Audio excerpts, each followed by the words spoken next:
Good morning बच्चों। आज हम रेंज का थर्ड लेक्चर देख रहे हैं। इसमें कुछ अच्छे क्वेश्चंस और भी हैं। और बच्चों फ्राइडे सैटरडे संडे में लेक्चर अपलोड नहीं करता हूँ। मंडे ट्यूसडे वेडनेसडे थर्सडे मेरा लेक्चर अपलोड होगा। हमेशा आप ये याद रखिएगा। तो कुछ बच्चे वेट जो कर रहे थे उन्हें मैं बता देता हूँ। अच्छा, मान लीजिए लेक्चर के हमने 2 लेक्चर तो बहुत अच्छे से देख लिया। अभी इस थर्ड लेक्चर में आपको कुछ एक ट्रिकी क्वेश्चंस और कुछ एक नए कॉन्सेप्ट और है, और इसके अलावा कुछ नए सब टॉपिक्स भी है फंक्शन के, वो भी हम इस लेक्चर में कवर करेंगे। तो बच्चों स्टार्ट करते हैं आज का लेक्चर। जैसे पहला क्वेश्चन है, हमें रेंज निकालना है y equal to 10x into cos x की। अब बच्चों ये क्वेश्चन तो बहुत ही आसान है, देखते हैं आपसे सॉल्व हो जाएगा। लेकिन इसमें गलती क्या होती है, 10x होता है sine x upon cos x into cos x से cos x cancel, y equal to sine x बचा। बच्चे ने सोचा अच्छा साइन एक्स बचा, रेंज होगी सर -1 से 1।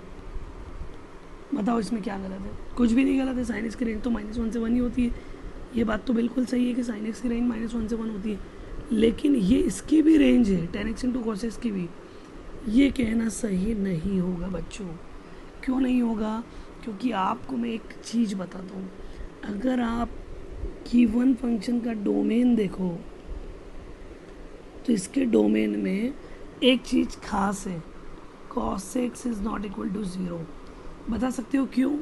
क्योंकि 10x को हम लिख सकते हैं sign x upon cos x, और चूंकि sign x upon cos x लिखा तो कॉस एक्स कभी भी 0 नहीं हो सकता। कैंसिल करना बाद में, कैंसिल तो तब होगा ना जब वो 0 नहीं है। कैंसिल तो तब होगा जब वो 0 नहीं है। अगर वो 0 है तो 0 से 0 कैंसिल थोड़ी होता है, ठीक है ना। तो इसका मतलब cos x is not equal to 0, ये तो कंपलसरी हो गया इस क्वेश्चन में। अब जब कॉस एक्स 0 नहीं है तो फिर रेंज क्या बनेगी, ये आपको सोचना है। अब देखो मैं आपको थोड़ी देर के लिए बताता हूँ। मान लो कि आपने कॉस एक्स 0 ले लिया, तो आप अच्छे से जानते हो कि कैसे देखें इसको। ऐसा देख लेते हैं कि sine square x plus cos square x equal to 1 होता है क्या? हाँ होता है। अब मान लो मैंने कॉस एक्स 0 ले लिया, तो sine square x equal to क्या बचा बच्चों? 1 बचा। Sine square x equal to 1 बचा, इसका मतलब बच्चों साइन एक्स इक्वल टू क्या बचा? +-1। बोलो सही है। साइन एक्स इक्वल टू क्या बचा? +-1। अब बच्चों कॉस एक्स इक्वल टू 0, तो साइन एक्स इक्वल टू +-1। लेकिन आपके डोमेन में तो cos x is not equal to 0 है। इसका मतलब sine x is not equal to +-1 हो गया ना।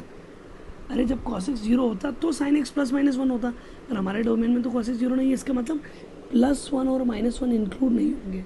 बच्चों यहाँ तो इंक्लूड हो गए थे, ठीक है। तो अब एक्चुअल जो रेंज आएगी इसकी वो ये होगी, y बिलोंग्स टू -1 से 1 ओपन में, and this is our answer. That is the point. Okay, तो ठीक है बच्चों, इस क्वेश्चन का आंसर हो गया -1 से 1। ठीक है, ये हमारा आंसर हो गया। ठीक है, नेक्स्ट क्वेश्चन देखते हैं। देखो बहुत ही अच्छा क्वेश्चन ये भी। 3 - 2 टू द पावर x, इसका रेंज निकालना है बच्चों। तो मैंने आपको समझा था, जिसका रेंज पता है वो लिख दो। 3 - 2 to the power x exponential function याद है ना, उल्टा ही। तो इसकी रेंज क्या होती है बच्चों? ओपन इंटरवल 0 से इन्फिनिटी पॉजिटिव वैल्यू देता है। अब देखो इसको माइनस कैसे करना है, इसी को आप 3 - 0 3, और 3 - इन्फिनिटी 3 में से इन्फिनिटी माइनस करना। कौन सा? पॉजिटिव। पॉजिटिव इन्फिनिटी मतलब 3 से तो बड़ा ही है, क्योंकि इन्फिनिटी है। तो 3 से बड़ा नंबर अगर 3 से आप माइनस करोगे तो बच्चों तो नेगेटिव टर्म आएगी। और नेगेटिव भी कितनी आएगी? 4 माइनस करते तो -1 आता, 5 माइनस करते -2 आता। अब इन्फिनिटी माइनस कर रहे हो तो माइनस इन्फिनिटी के ऑलमोस्ट इक्वली आएगी, ठीक। लेकिन इसको ऐसे नहीं लिखना। अभी छोटा नंबर हो गया -इन्फिनिटी और बड़ा नंबर हो गया 3। तो बच्चों ये आंसर आपका हो गया। समझ में आई मेरी बात? ठीक। अब ये देखो शानदार सा एक और कॉन्सेप्ट आपके सामने। जब भी ये शक्ल याद रख लो आप, तो x + 1/x टाइप का फंक्शन जब भी आ जाए बच्चों, तो आपको मैंने 11th में पढ़ाया है a is greater equal to gm। याद है f(x + 1/f(x) टाइप के फंक्शंस में ये यूज़ करते थे हम, ठीक है। तो am का मतलब क्या हुआ? ये 2 टर्म हो गई, इनका अरिथमेटिक मीन निकालो, x + 1/x डिवाइड बाई 2। और gm का मतलब रूट, अगर 2 टर्म a b है तो उसका gm रूट a b, तो ये हो गया x इंटू 1/x। समझ में आया? ये तो बच्चों 1 ही हो गया, और यहाँ बच गया x + 1/x/2। तो x + 1/x greater equal to 2 हो गया, ठीक बच्चों। अब इसको देखकर देखना, मैं आपको एक और चीज़ बताता हूँ। कुछ बच्चों को लगता है आंसर आ गया, क्योंकि सर x + 1/x ही तो हमारा फंक्शन था। अरे ये तो फंक्शन था, ये देखो ये है ना। तो इसका मतलब हो गया sir y greater equal to 2 है, और y ग्रेटर इक्वल टू 2 का मतलब क्या हुआ sir? y belongs to closed interval 2 से इन्फिनिटी, क्योंकि 2 या 2 से बड़ा नंबर लेना है। तो आंसर हो गया क्या सर? नहीं हुआ। क्यों नहीं हुआ? क्योंकि बेटा ये तब संभव है जब अरिथमेटिक में एक बात और बोली जाती थी कि बेटा एम जी एम तो तभी लगाएगा जब पॉजिटिव फंक्शन हो। इसका मतलब यहाँ पर x इज पॉजिटिव, अभी x पॉजिटिव है तो y belongs to 2 to infinity, ठीक है। लेकिन सामने वाले ने ऐसा थोड़ी लिखा है, x तो नेगेटिव भी हो सकता है। अच्छा, अब आपके मन में क्वेश्चन आएगा, अगर इफ x इज नेगेटिव, अब मान लो सर x नेगेटिव हो गया तो अगर x नेगेटिव हो गया तो सोच y की वैल्यू कहाँ से कहाँ तक होगी भाई? अभी 2 से बड़ा है तो 2 से इन्फिनिटी। अब -2 से बड़ा हो गया तो क्या होगा? -2 से, इसको उल्टा लिखना है ना, मैंने पहले -2 लिख दिया क्योंकि माइनस इन्फिनिटी छोटा नंबर है। क्या बनेगा बोलो? ये बनेगा -इन्फिनिटी से -2, ठीक। तो बच्चों ये तब जब x पॉजिटिव हो, ये जब x नेगेटिव हो, और अभी तो कुछ भी नहीं पता, तो ओवरऑल रेंज क्या होगी? ओवरऑल रेंज होगी -इन्फिनिटी से -2 यूनियन 2 से इन्फिनिटी। क्या आपको मेरी बात समझ में आई बच्चों या नहीं आई? ओवरऑल रेंज होगी -इन्फिनिटी से -2 यूनियन 2 से इन्फिनिटी। आप एक काम करो, देखो x इक्वल टू 1 रख कर देखो, आपको खुद को पता लग जाएगा। अगर आपने x इक्वल टू 1 रखा तो y क्या आया? 2। तो बच्चों देखो, अगर x 1 रखा तो y 2 यहाँ पर है। अब आप x एक काम करो, मैं दूसरे पेन से लिखता हूँ, x आप -1 रखो, देखो इस फंक्शन में x -1 रखो, y क्या मिला? -2। इसका मतलब -2 इसमें, मतलब y -2 दे रहा है। तो फिर अगर आपने x की वैल्यू और नेगेटिव टर्म रखी तो ये सारी आएगी, पॉजिटिव रखी तो ये सारी आएगी।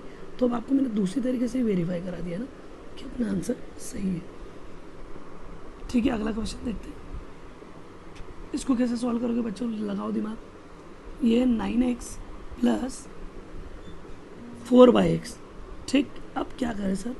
अरे वही शक्ल याद रख, शक्ल तो x प्लस 1/x जैसी है इसकी, वापस से वैसे लिख दे, am ग्रेटर और इक्वल टू gm, मतलब 9x plus 4/x divide by 2 greater और इक्वल टू इनका प्रोडक्ट करोगे तो x से x कैंसिल हो जाएगा, 9 4 जा 36, बोलो सही है।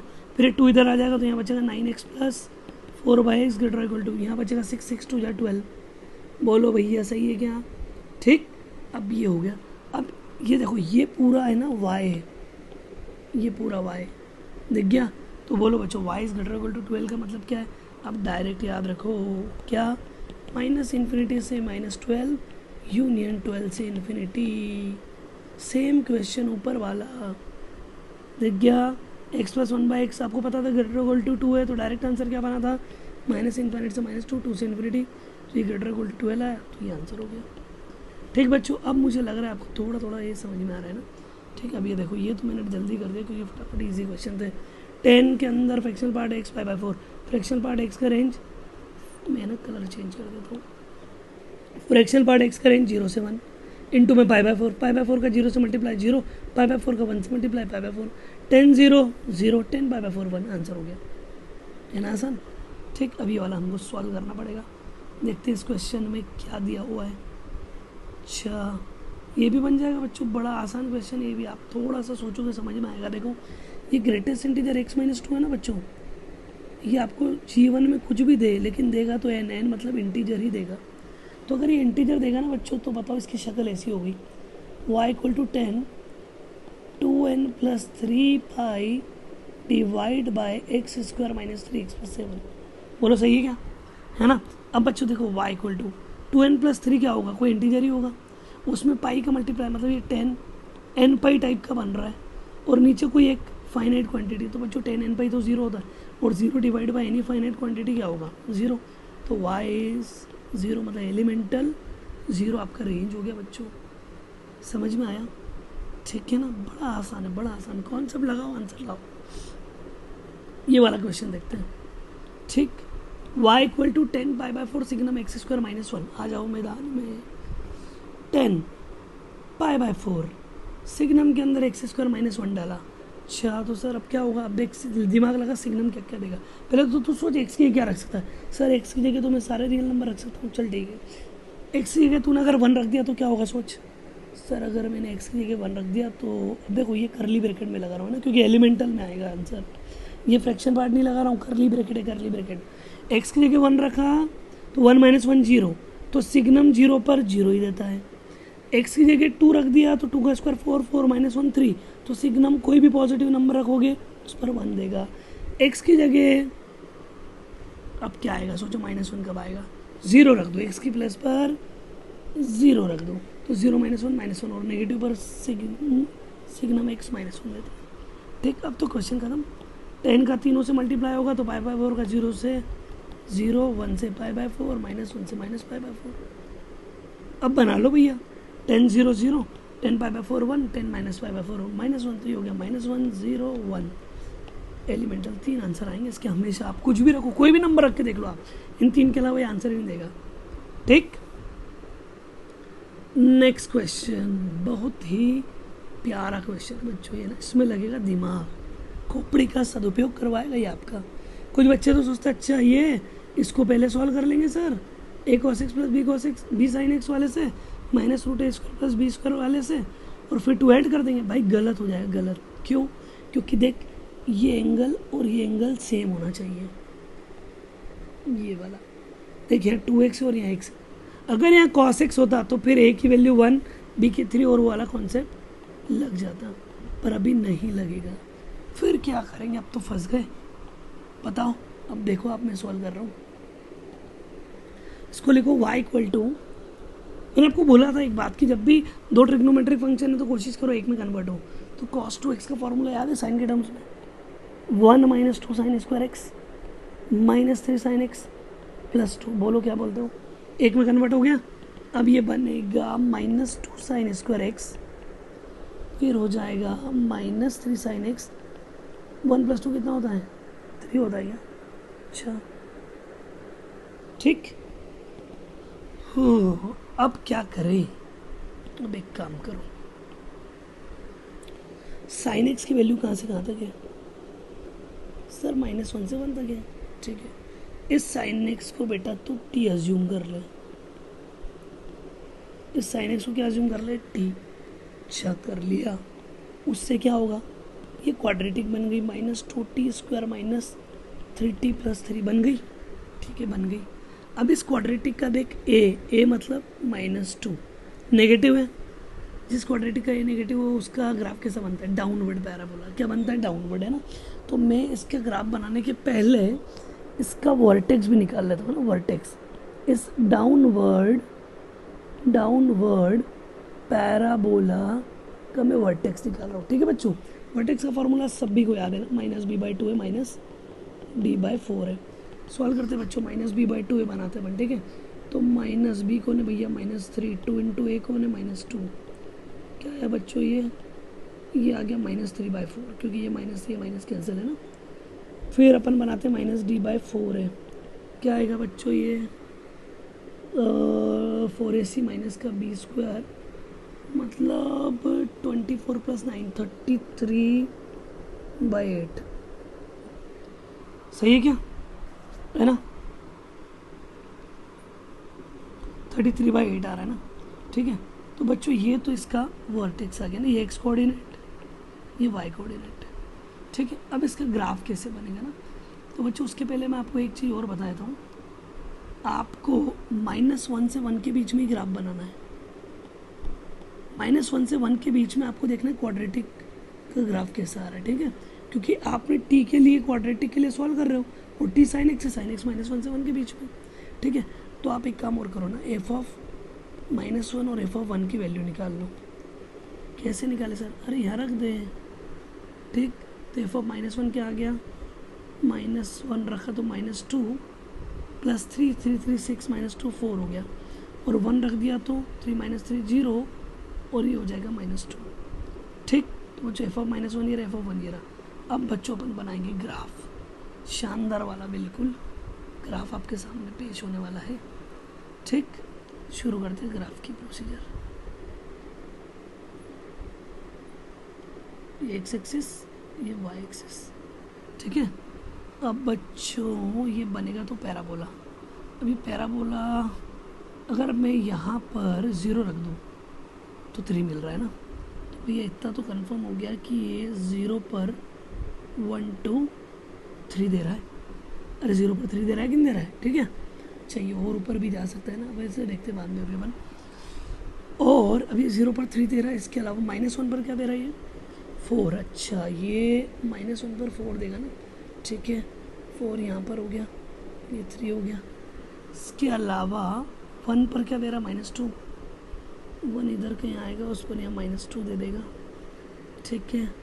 तो बच्चों अब डाउनवर्ड पैराबोला बनाना है। इसका वर्टेक्स क्या है, -3/4 और 33/8। 33/8 का आएगा वाई कोऑर्डिनेट, 8 4 ज़ा 32, 8 4 ज़ा 32। तो ऊपर जा रहा है ना, ऊपर जा रहा है, तो उसको थोड़ा सा हम 4 है ना, और 8 4 ज़ा 32 ना, तो ये ऊपर जाएगा, 33/8 यहाँ कहीं आएगा, ठीक है। अब बच्चों देखो इसका डोम यहाँ पर आएगा, इसकी सीध में है ना, और पॉइंट क्या -3/4 ना, तो 1 -3/4 यहाँ ले लेते हैं ना, क्योंकि बच्चों ये देखो ना इसका एक्स कोऑर्डिनेट क्या है, एक्स कोऑर्डिनेट है इसका -3/4, वाई कोऑर्डिनेट है 33/8, याद है ना। और चूंकि a<0 है तो ये नीचे की तरफ जाएगा, तो ये -3/4, ये 33/8। अब इसका बच्चों में ग्राफ बनाता हूँ, देखो, और ये यहाँ से टच होके जाएगा, तो ये ग्राफ ऐसे जाएगा, इसका कलर बदल देते हैं, ठीक है ना। और ये इसका डोम हो गया बच्चों, ये डोम हो गया इसका, थोड़ा सा आप जरा एडजस्ट कर लेना, है ना, ठीक, समझ गए ना आप। चलिए अब -1 पर ये ग्राफ दे रहा है 4, तो -3/4 तो -1 से छोटा है, -1 ये रहा। -1 पर ये क्या दे रहा है बच्चों, -1 पर ये दे रहा है 4 ये रहा। अब देखो इसको ब्लू से कर देते अपन, आई बात समझ में आई बच्चों। और 1 पर ये दे रहा है -2, 1, अच्छा 1 मिनट रुकना, यहाँ पर 1 होगा ना, इसके बाहर ही आएगा, अंदर नहीं आएगा, ठीक है। क्योंकि अगर मैं x0 कर दूंगा ग्राफ में तो y3, ठीक है ना, बाहर ही जाएगा, तो 1 कर दिया। 1 पर क्या दे रहा है ये -2 ना, 1 पर -2, ठीक है बच्चों।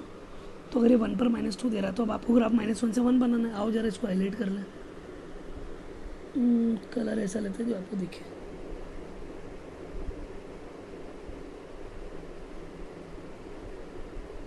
आया बच्चों समझ में। -1 से +1 तक का ये ग्राफ बन चुका है, ठीक। अब इस ग्राफ की जरा हाइट देखो, इस ग्राफ की हाइट है 33/8, और ये बिलो से बिलो कहाँ तक जा रहा है, -2 तक। ये रेंज हो गई, शानदार तरीके से हमने रेंज निकाली है इसकी। छोटा नंबर कौन सा भाई, -2, बड़ा नंबर कौन सा, 33/8। समझ में आया बच्चों, क्या किया फिर से देखो, पूरे फंक्शन को एक ट्रिग्नोमेट्री फंक्शन में कन्वर्ट किया, हो गया।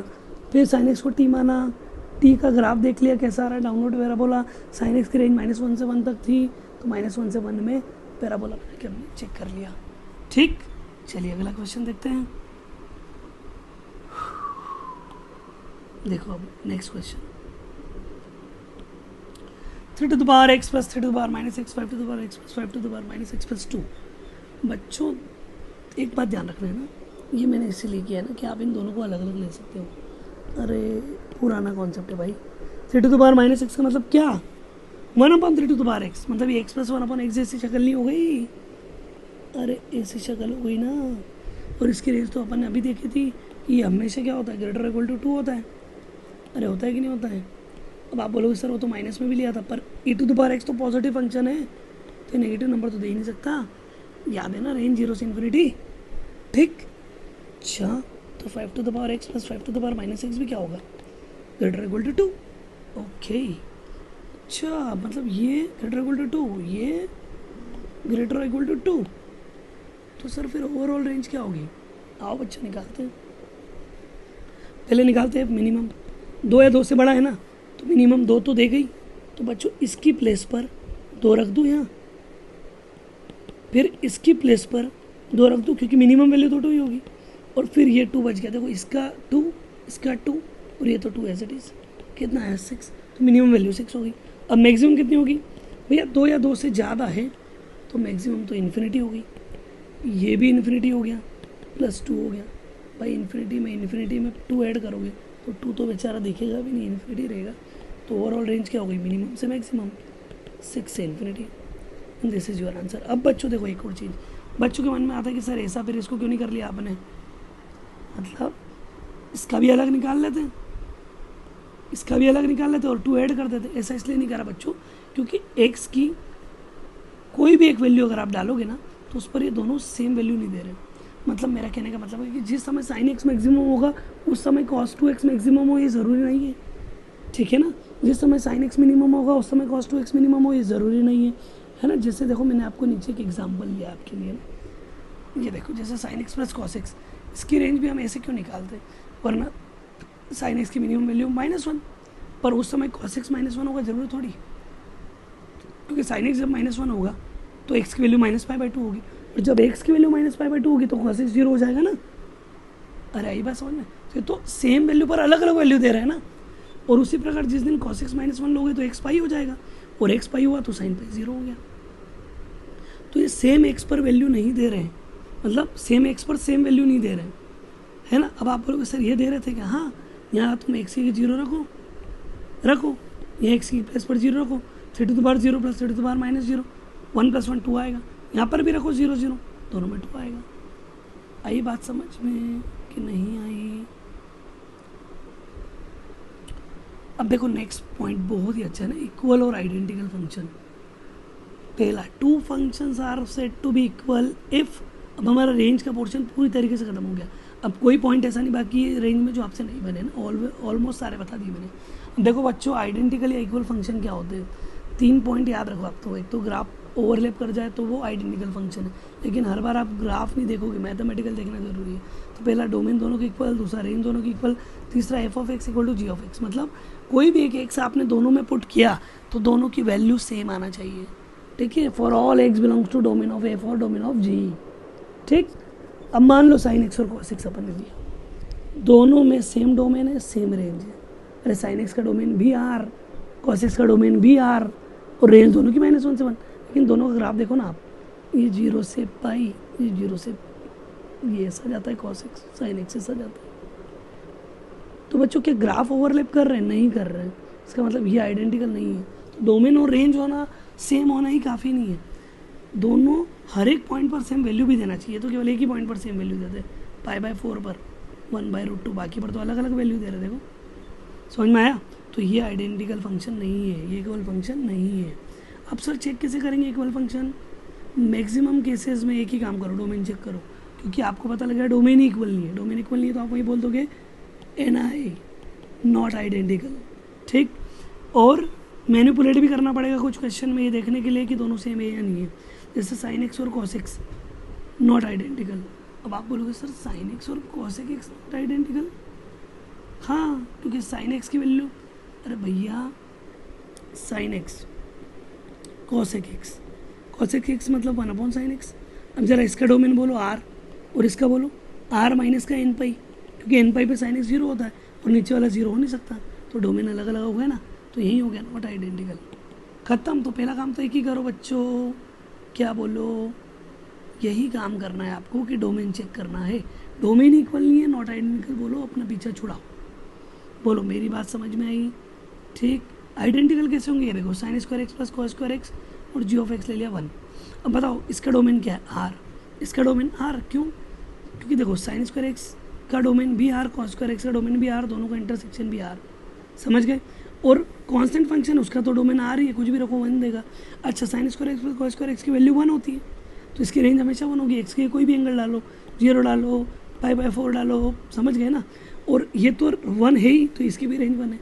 और दूसरा आप यहाँ कुछ भी रखोगे आंसर 1 ही आना है, तो f(x) = f(y), और कांस्टेंट फंक्शन तो हमेशा ही बन देगा। तो बच्चों ये आइडेंटिकल फंक्शन हो गए। आया समझ में कि नहीं आया, अभी भी आया ना।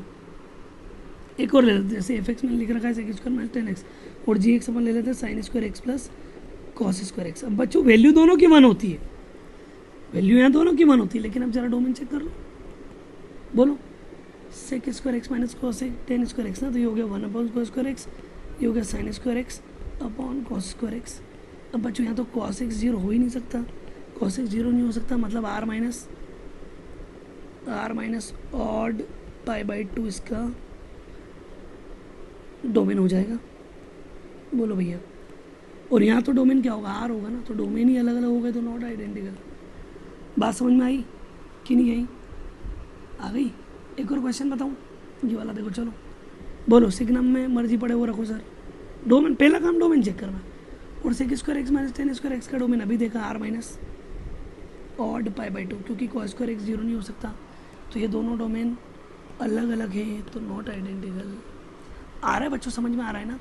ठीक है, एक और देखो, एल एन एक्स स्क्वायर एक फंक्शन है और दूसरा है g x equal to two l n x, है ना। चलो इसको सॉल्व करते हैं ना। पहले मैं एफ एक्स को सॉल्व कर रहा हूँ, f x equal to l n x square. L n x square, भैया एल एन का डोमेन क्या होता है, x square greater than zero होना चाहिए, तो x square greater than zero कब होगा? सोचो, x belongs to R positive मत बोल देना, एक्स बिलोंग्स टू आर भी मत बोल देना, केवल जीरो हटा दो, क्योंकि जीरो रखने पर ही जीरो आएगा and zero is not greater than zero. लेकिन नेगेटिव रखने पर भी पॉजिटिव आएगा, पॉजिटिव रखने पर भी पॉजिटिव आएगा, तो एफ एक्स का डोमेन हो गया। अब जी एक्स देखो जरा, टू एल एन एक्स, अब यहाँ पर देखो जरा, एल एन एक्स के लिए एक्स ग्रेटर देन जीरो, मतलब x belongs to R positive.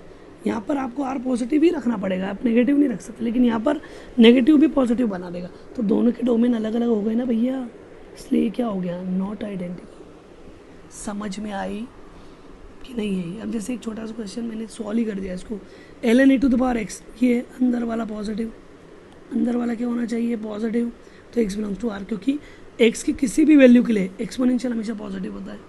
और e to the power l n x में एक्स भी क्या रखना है, पॉजिटिव होना चाहिए एक्स, तो एक्स पॉजिटिव होगा तो यहाँ x belongs to R positive हो जाएगा। तो बच्चों यहाँ डोमेन आर था, यहाँ आर पॉजिटिव है, तो नॉट आइडेंटिकल हो गए। आया कि नहीं आया? आया ना बच्चों? ऐसे ही ये क्वेश्चन आपको सॉल्व करना है, ठीक है। अब देखो अगला, अब ध्यान से देखना, यहाँ कॉट स्क्वायर एक्स और कॉस स्क्वायर एक्स। बच्चों कॉट स्क्वायर एक्स और कॉस स्क्वायर एक्स दो फंक्शन है, दोनों के डोमेन का आप इंटरसेक्शन लोगे। यहाँ भी cot square x cos square x minus में, ये भी दो फंक्शन है, इनमें भी आप दोनों का इंटरसेक्शन लोगे, तो दोनों का इंटरसेक्शन तो सेम ही आएगा ना।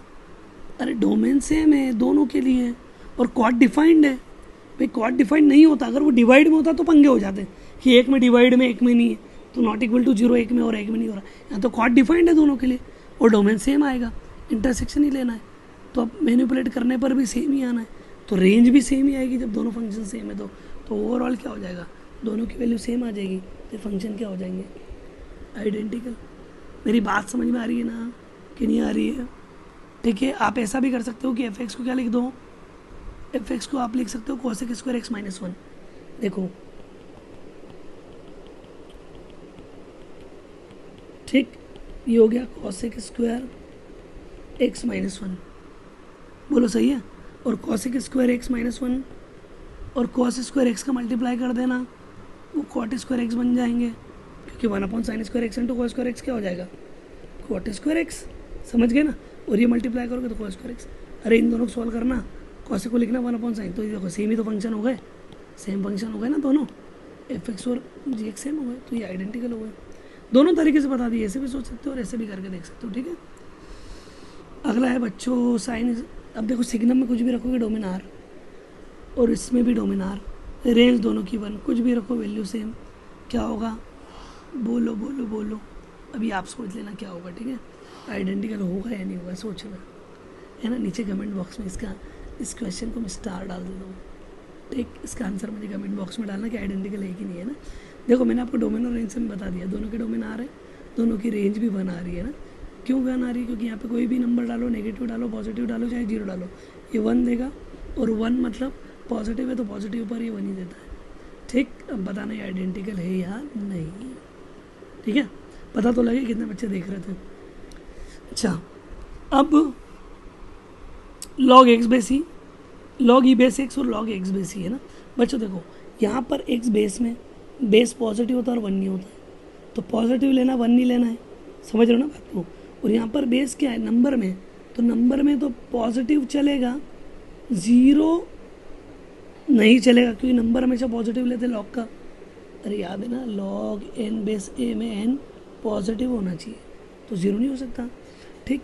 और ये 1 नहीं चलेगा यहाँ, क्यों नहीं चलेगा 1? क्योंकि अगर यहाँ 1 रख दिया तो log 1 बेस ही 0, और 1/0 तो 1/0 तो काम ही नहीं करेगा ना। एक सेकेंड, हाँ ये पेंसिल डिस्चार्ज हो गई, 10 सेकंड में चार्ज हो जाएगी। ठीक है, क्या बोला मैंने, आपने सुना? मैंने क्या बोला कि ये हो गया है x greater than 0, x is not equal to 0, और अगर आपने यहाँ 1 रख दिया तो log 1 बेस ही 0 और 1/0 तो नॉट डिफाइन हो गया। तो बच्चों इसके इसमें भी, ठीक है, इसके इसमें भी देखो चालू हो गई पेंसिल।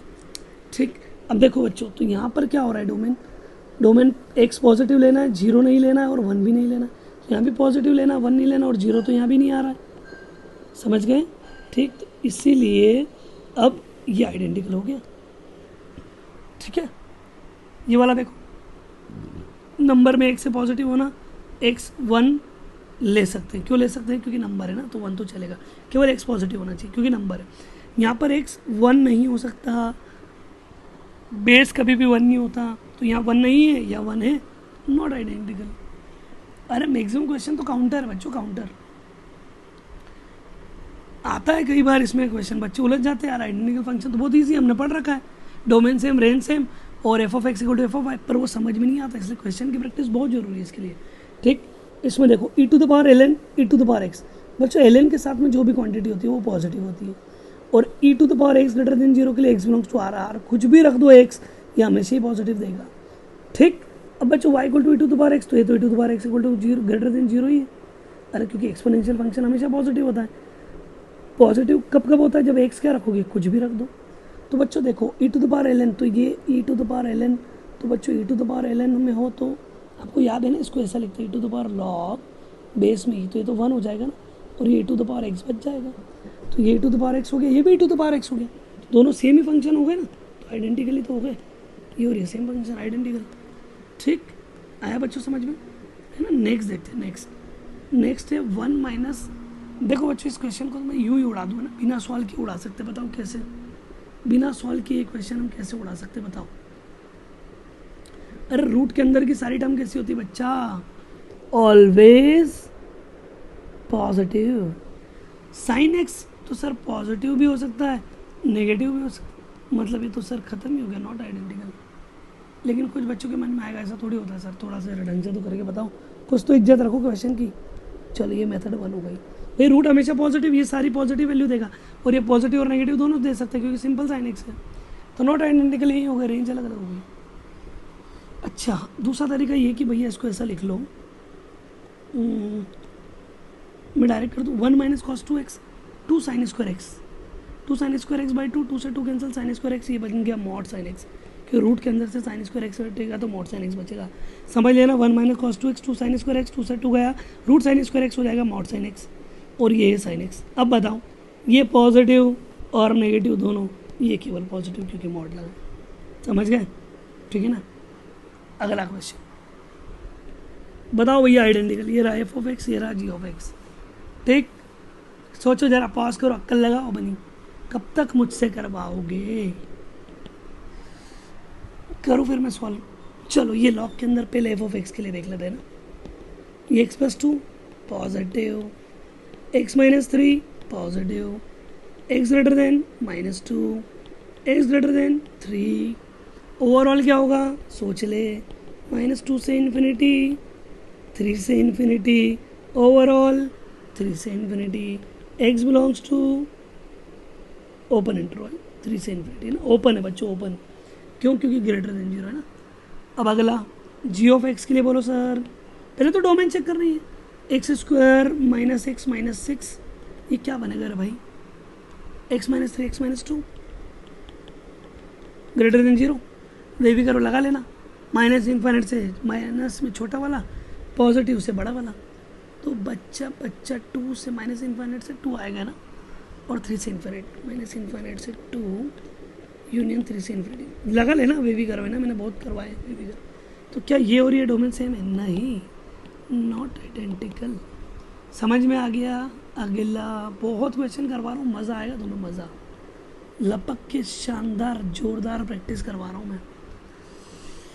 एफ ऑफ एक्स को डिफाइन करो भाई, एक्स मॉड एक्स कैसे डिफाइन होगा भाई? पहले तो मॉड एक्स अगर एक्स ग्रेटर इक्वल टू 0 हुआ है ना, एक्स ग्रेटर इक्वल टू 0 भी क्यों भाई, हाँ लिख दो, ऐसा डायरेक्ट लिख दो। तो एक्स देगा एक्स स्क्वायर हो जाएगा। देखो 0 अगर यहाँ रखोगे तो 0 हो जाएगा, और एक्स रखोगे तो मॉड एक्स एक्स बन गया, तो ये मिलकर एक्स स्क्वायर हो जाएंगे। और अगर एक्स लेस देन 0 है तो एक्स क्या देगा, माइनस एक्स, तो एक्स इंटू माइनस एक्स क्या हो जाएगा, माइनस एक्स स्क्वायर। तो ये क्या हो गया, माइनस एक्स स्क्वायर। ये बच्चों मैंने एफ ऑफ एक्स को डिफाइन कर दिया, आप करके देखो मॉड के डेफिनेशन से। जी ऑफ एक्स करो, एक्स या तो पॉजिटिव या 0 या नेगेटिव। पॉजिटिव पर क्या देगा, पॉजिटिव पर देगा एक्स स्क्वायर, नहीं देगा क्या, देगा ना, क्यों नहीं देगा, क्योंकि सेकंड में एक्स स्क्वायर था बच्चों, है ना। तो ये एक्स स्क्वायर ही तो, अच्छा सिग्नम एक्स, हम तो डोमेन निकाल रहे हैं, डोमेन है ना। तो एक्स स्क्वायर 0 और माइनस एक्स स्क्वायर सेम आ रहा है क्या, सोचो सोचो सोचो। अगर यहाँ एक्स सिग्नम एक्स स्क्वायर है और यहाँ एक्स मॉड एक्स है, दोनों सेम आ रहे हैं क्या, ठीक। कमेंट बॉक्स में आप मुझे लिखकर बताओ क्या इसका आंसर सेम आ रहा है, क्या ये आइडेंटिकल है या नहीं, ठीक है। फिर कल टुमारो मैं इसका आंसर दूंगा, ठीक है ना। दोनों ऑप्शन दे रहा हूँ मैं, आप सिग्नम एक्स भी ले सकते हो, सिग्नम एक्स स्क्वायर भी ले सकते हो, ठीक है। सोचना कि दोनों के आंसर सेम आएंगे या नहीं आएंगे। देखो एक्स पॉजिटिव, एक्स 0 और एक्स नेगेटिव, 3 पर सिग्नम क्या देता है पता ही आपको, है ना। डिफाइन कैसे करते हैं ये भी आपको पता है ना। कर लोगे, चलो अगला क्वेश्चन बहुत सिंपल। ग्रेटेस्ट इंटीजर के अंदर, ग्रेटेस्ट इंटीजर के अंदर फ्रैक्शनल पार्ट, ग्रेटेस्ट इंटीजर के अंदर fractional part, answer 0। Fraction part के अंदर ग्रेटेस्ट इंटीजर, आंसर 0। दोनों का डोमेन सेम, रियल नंबर, दोनों की रेंज भी सेम, ये क्या हो गए, डाल के देख लें आइडेंटिकल। अगला पॉइंट है बच्चों बाउंडेड फंक्शन, बहुत सारा करवा दी मैंने। आइडेंटिकल फंक्शन पे इतने क्वेश्चन नहीं मिलते जनरली। बाउंडेड फंक्शन बड़ा easy definition, range of the function is not going to minus infinity to infinity, then it is bounded. बच्चों कभी भी रेंज में इन्फाइनाइट वाली टर्म नहीं आना चाहिए। जैसे साइन एक्स में आता -1 से 1 तो ये बाउंडेड है, 10x में माइनस इन्फाइनाइट से इन्फाइनाइट तो बाउंडेड नहीं है, एक्सपोनेंशियल 0 से इन्फिनिटी तो बाउंडेड नहीं है। तो आ जाओ जरा सबकी रेंज बोलो और बताना बाउंडेड है कि नहीं है, ठीक है। बोलो e⁻x अभी बताया 0 से infinity, and be not bounded, sine x -1 से 1 बाउंडेड, 10x बोलो बोलो बोलो बोलो, आर मतलब, आर का मतलब याद है ना माइनस। एक बार भी रेंज में इन्फिनिटी दिखा कि वो नॉट बाउंडेड, बाउंडेड नहीं है ना, वो इन्फिनिटी तक जा रहा है, बंधा हुआ है ही नहीं कहीं से, खाता खुला खाता है उसका, ठीक। सेक एक्स की रेंज माइनस इन्फिनिटी से -1 यूनियन 1 से इन्फिनिटी, या आर -1 से 1 नॉट बाउंडेड क्योंकि इन्फिनिटी आ गया। 2⁻x की रेंज बोलो बोलो बोलो, 0 से इन्फिनिटी, ये भी ओपन इंटरवल 0 है ना, नॉट बाउंडेड। 2⁻1/x की रेंज 0 से infinity, not bounded. ln x की रेंज बोलो बोलो बोलो बोलो, ln x की रेंज 0 से इन्फिनिटी मत बोलना है ना, ऐसा ग्राफ आता है याद है ना इसका, ये ऐसा, तो पूरी रेंज है क्या हो गई, माइनस इन्फिनिटी से इन्फिनिटी, ये भी नॉट बाउंडेड। तो बच्चों बाउंडेड और नॉट बाउंडेड का कॉन्सेप्ट तो आपको समझ में आ गया। ये केवल आपको जनरल जानकारी होना है, क्योंकि क्वेश्चन में कई बार टर्म्स आती है ना, इट इज़ बाउंडेड फंक्शन, आपको समझ ही नहीं आ रहा क्या है, इट इज़ होमोजीनियस फंक्शन, हमें पता ही नहीं क्या है। अब होमोजीनियस क्या होता है, देखो फंक्शन में अगर आपने टी एक्स पुट कर दिया, कहाँ पर एक्स की जगह, फंक्शन में आपने टी एक्स पुट कर दिया एक्स की जगह, तो कॉमन निकालने पर और टी वाई पुट कर दिया वाई की प्लेस पर, देखो टी एक्स पुट किया एक्स की प्लेस पर, टी वाई पुट किया वाई की प्लेस पर। If you put t x is at the place of x and t y is at the place of y in the function and there is no k left inside the function, तब function में कोई constant नहीं बचना चाहिए, केवल function ही बच जाना चाहिए, तो ये बाउंडेड है। और t⁻n इस कॉमन निकलेगा और जो भी टी की पावर होगी वो डिग्री होगी। जैसे देखो मैं इसका एग्जांपल सॉल्व करूँ, आपको फटाक से समझ में आएगा कि अरे तो बड़ा बकवास था, ठीक। जैसे fx y = x² + y² दे दिया है ना, क्या ये होमोजीनियस है, वैसे एक तरीका और इसका है ना, वो मैं बाद में बताता हूँ, पहले ये तरीका समझो। x की जगह tx रख दो, y की जगह ty रख दो, क्या बना t² x² + t² y², अरे बना कि नहीं बना, ठीक। अब t² कॉमन ले लो, क्या बचा x² + y², क्या अंदर कोई कांस्टेंट बचा, नहीं। क्या बाहर पूरा t² आ गया, हाँ। अंदर t नहीं बचा, बाहर t² आ गया, तो इसकी डिग्री 2 हो गई और ये होमोजीनियस फंक्शन हो गया। आई बात समझ में है, ठीक। पूरे तरीके से आपका t कॉमन आ जाए तो होमोजीनियस है ना, ये के की जगह आप टी भी लिख सकते हो, ठीक। अब होमोजीनियस कौन सा नहीं है वो भी देखो, ये रखा टी एक्स, ये रखा t y, t x sine t y, y की जगह टी वाई और एक्स की जगह साइन टी एक्स। अब बच्चों टी तो कॉमन आ गया, x sine t y, y sine t x बचा। अब बताओ कि अंदर से ये वाला टी कभी भी कॉमन आ पाएगा? नहीं, तो ये नॉट होमोजीनियस फंक्शन हो गया। तो होमोजीनियस फंक्शन के बारे में आपको जानकारी समझ में आ गई। जो होमोजीनियस फंक्शन है बच्चों, उनमें एक्स और वाई की पावर सेम होती है, ये भी याद रखना, ठीक है। तो ऐसे भी देख के बता दें, अच्छा ये ऐसे है, मैं होमोजीनियस, ठीक। तो बच्चों आज का लेक्चर इतना सफिशिएंट है। आज आपको रेंज की थोड़ी बहुत ट्रिक्स, बाउंडेड फंक्शन क्या होता है और इक्वल एंड आइडेंटिकल फंक्शन क्या होता है, होमोजीनियस फंक्शन क्या होता है, इसके बारे में मैंने आपको जानकारी दी। अगली क्लास में बहुत ही इंपॉर्टेंट टॉपिक हम पढ़ने वाले हैं, क्लासिफिकेशन ऑफ फंक्शन। बहुत ही इंपॉर्टेंट टॉपिक है और उसमें आपको बहुत सारी जानकारी मिलेगी, ठीक है। चलिए ठीक है, थैंक यू सो मच। अगले लेक्चर में